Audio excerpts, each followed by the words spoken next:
আমার সার্টিফিকেট ছিঁড়ে দিচ্ছি।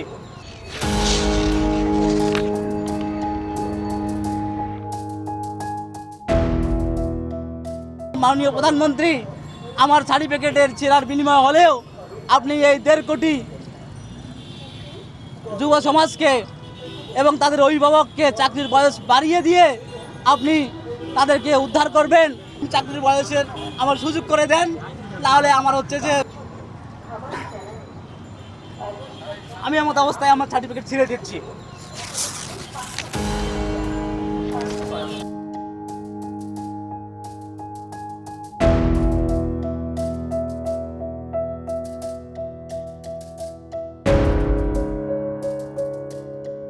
মাস্টার্স পাস করার পর আমার 4 বছর থেকে যায়, তার মধ্যে 2 বছর করোনায় চলে যায়, যার কারণে আমি চাকরির জন্য আসলে সময় পেয়েছি মাত্র 2 বছর।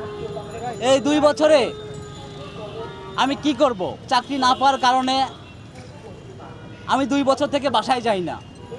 আমার বাবা মা আমার সাথে কথা বলে না।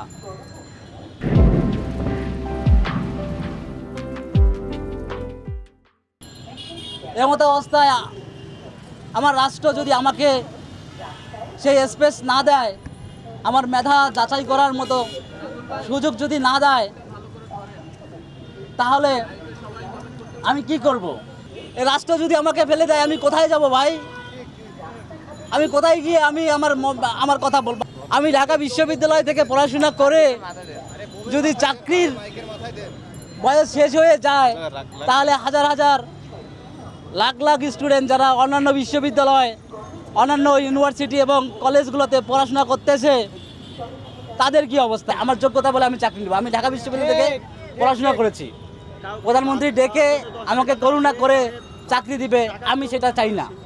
আমাকে মেধার যোগ্যতা সুযোগ দেখ, আমি সেটা চাই।